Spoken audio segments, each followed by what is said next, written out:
Click record. And Allison, you can go ahead and take it away. Well, hello, everyone. Welcome. Happy Monday. My name is Allison, and I work with the KEYS program at Arizona Western College. And I'm really excited today to talk to you about overcoming procrastination because I am a former lifelong procrastinator. And so today I just want to talk a little bit about what procrastination is, and what causes it, why we tend to procrastinate, and then also talk about some concrete strategies to help you overcome it. So I want you to think for a moment, just what is your absolute most favorite way to procrastinate? There's a little chat box at the bottom of your screen, I think, and you can type your answer in there, or you're welcome to just say it out loud if you want to unmute your video. But I will tell you a few of my favorite ways to procrastinate. I tend to, when I have a lot of dishes to do, I tend to start some other unneeded project like baking cookies, something that tends to add to the problem rather than help. And if I have a really long research paper, you will see me spending all kinds of time on Instagram or Pinterest, just avoiding that task that I really don't want to do. So I want you to think about what are your favorite ways that you tend to put off those things that are difficult or stressful. And you can kind of type that answer in if you feel comfortable sharing it. And if not, that's totally okay. So I'll give you a few seconds to kind of think on that. Oh, it looks like a few more people are joining us maybe. That's exciting. See if I can see the chat. I'm learning this. Oh, Netflix, arts and crafts, doing chores. Oh my gosh, yes. Like all of a sudden it's like an emergency to have to clean out your closet, right? Totally. And we all do it. We all do these things. So procrastination, just to kind of define what that is, it is the active process of delaying our necessary tasks. So it's not laziness, and we tend to kind of conflate those, but it's not the same thing. Really caring and really hardworking people struggle with procrastination. It's a super common habit. And it's a process too. It's not just a one-time thing. It's a series of decisions made over time to delay something. And you might notice you're procrastinating if you're kind of doing things like doing a lot of low priority tasks, like, you know, I have finals next week, but all of a sudden I need to alphabetize the books on my shelf, or if you just have something really important that you noticed you keep it on your to-do list, you know, for a week and then 2 weeks, and now it's been 2 months and it's been on there. Or if you think about things that you need to do frequently, but you don't ever make those decisions to start. Those are all kind of symptoms of procrastination. And another thing is waiting for kind of the right mood or waiting for motivation. You know, often we feel when we're procrastinating, we feel unmotivated to do things. But the great thing is that you can actually figure out strategies to get things done, even if you don't feel like you're motivated. And reasons that we tend to get into these habits of procrastination, it's not, again, I want to emphasize, it's not laziness. It's not something, it's not a defect. It's just a common coping mechanism or avoidance mechanism. So we tend to procrastinate when we feel highly anxious or overwhelmed. So if you struggle with stress management, if you just have a lot going on in your life, often it is just really anxiety provoking to do things that make you more anxious. And so it's natural to want to avoid them. Or we are afraid of failure. We tend to talk negatively about ourselves, or we don't believe that we can do this really hard assignment that's coming up. Or if we're perfectionists, if we define things in black and white terms, and things are either great or they're awful, that can lead to procrastination because it's really hard to do things perfectly. So then we just don't even try. And then sometimes it's just organization. Like so many people that I know are trying to balance so many different things. They have family and they're working and they're taking all of these hard classes, and they're also trying to have a social life, and they're tired, and it's hard to balance everything on their schedule and remember all of the things that they need to do. And so these are all reasons we procrastinate. And understanding kind of your triggers can help you figure out how to overcome them. And the hard part about procrastination is it kind of becomes a cycle. So I won't read all of these things, but essentially comes down to we have these approaching things coming up, and they provoke anxiety or stress in us. And so we delay them to try to avoid that stress. And in the moment, it might work for just a moment, but over time, that actually increases your stress. And when you miss your goals, such as an assignment deadline or something you wanted to apply for that you didn't, then what happens is we tend to kind of beat ourselves up. We feel disappointed. We have a lot of self-criticism, or we worry about it. And so then that builds our anxiety, and it just kind of keeps snowballing. And so it's a habit that you build.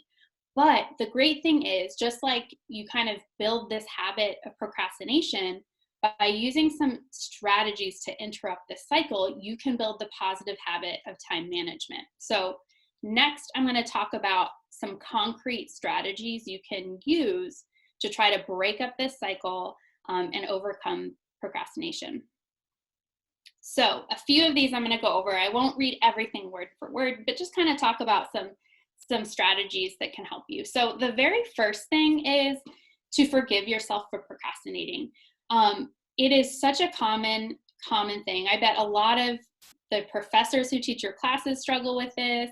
I bet a lot of the people you know in your life also struggle. It's a common experience to procrastinate. So when you notice that you're doing it, you don't need to beat yourself up or get angry at yourself. It's actually really great if you notice that you're procrastinating, because that's information you can use to make the next best decision. So that comes to number 2, which is commit to working. So once you become aware that you're procrastinating, and the signal for that might be you start thinking or dreading about something you have to do, you're worrying about it, that's your signal, it's time to start. So make a list of all the steps you need to complete that task. So if the task is a big research paper, maybe your list is pick a topic, find articles, read the articles, do a brainstorm, write a draft, edit, and you've got now 7 steps. Write them down and just start the next step. Don't worry about all 7 steps at once, but just commit to working and start the next step. 3, promise yourself a reward. So incentives can be really helpful, and you can give yourself incentives. So think about the things that you tend to do when you're procrastinating. So if you love to bake, or if you tend to go on a walk and listen to your music, promise yourself that you get that when you finish your task. And then follow through. Give yourself that reward because you deserve it. It can help to find an accountability partner. That could be if you work with a tutor, like I work for the Keys program. Sometimes students work with me and they want someone to kind of follow up and check in on them as they're working on assignments. Or it could just be a friend or a family member that you live with, and just let them know, hey, I've really got to write this draft of this paper by tomorrow. Can you make sure to ask me about it in 2 hours and make sure I've written a little bit? And that can just help you know that someone has your back and they're there to encourage and support you. 5, you want to do a little bit at a time. So one of the things that happens with procrastination is that we end up with like these overwhelming projects that we have to do.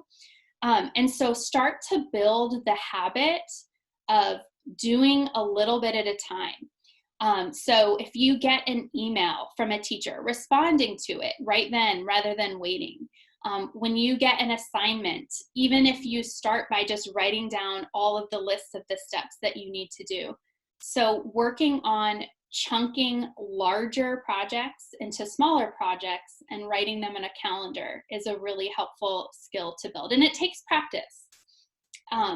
Change your words. That helps you change your mindset. So one of the things, just like you don't want to talk negatively about yourself, it's really helpful to talk positively about yourself and also about the task that you're trying to do. So instead of kind of using those phrases, I have to do my homework, or I have to do this reading, or I need to take my notes, you can use the words I choose to. So I choose to do my homework today. That shifts and suggests that you have that power and control. So there's all kinds of research that shows our mindset can really affect our behavior. And these are the last three I'm going to go over. Reducing distractions when you work can really help.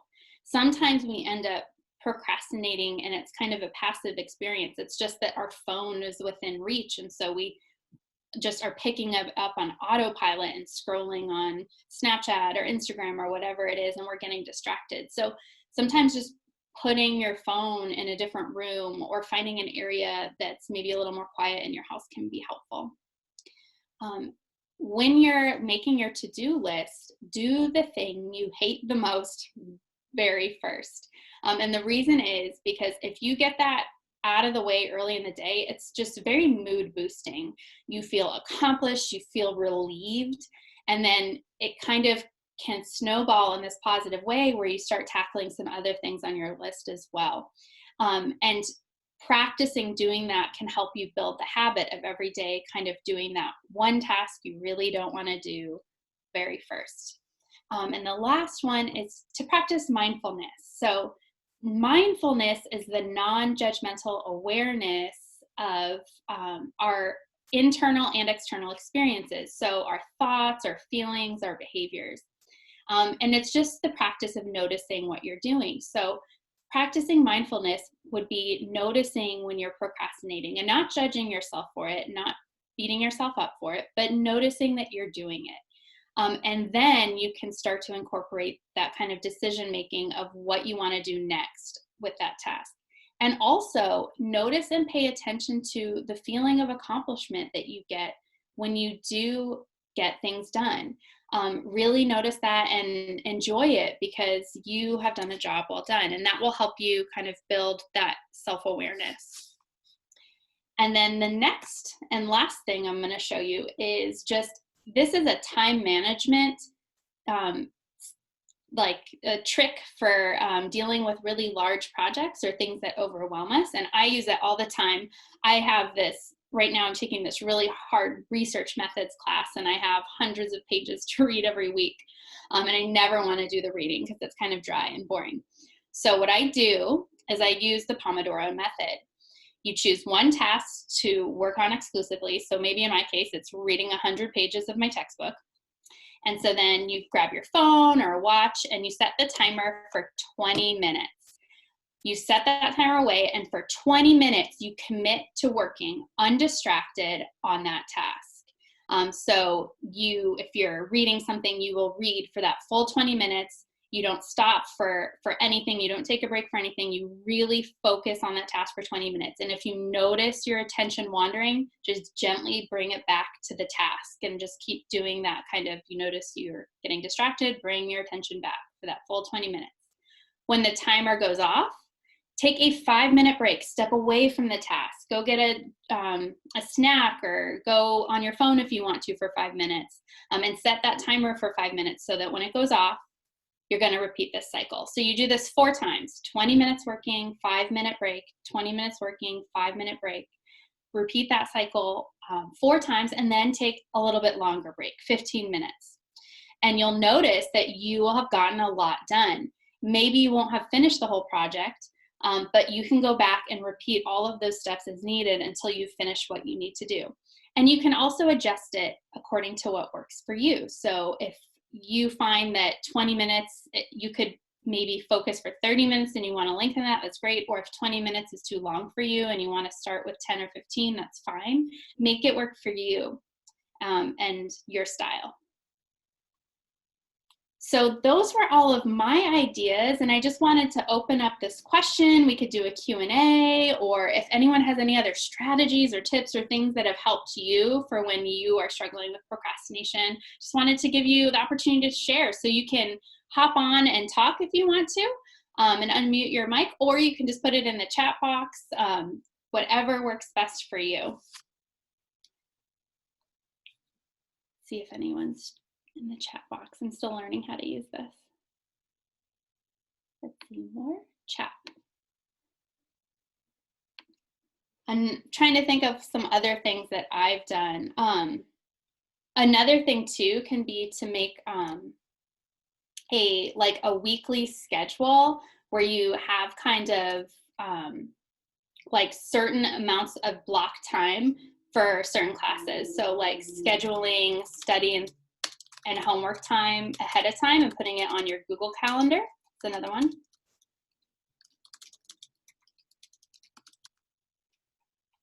So I hope that this info was helpful to you.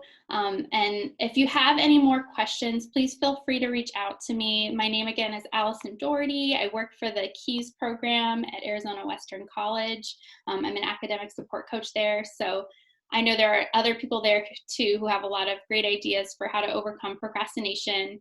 And remember, it is a process learning how to get over this. You don't have to be perfect at it. Try to get away from that kind of all or nothing thinking. Just once you sort of notice you're doing that, you're procrastinating, maybe try one of the strategies and see if it helps you. And then over time, you can build that skill of getting on top of things a little earlier. So I hope you guys have a great rest of your day. And thanks again for stopping by at our webinar on procrastination. Bye. Thanks, Allison.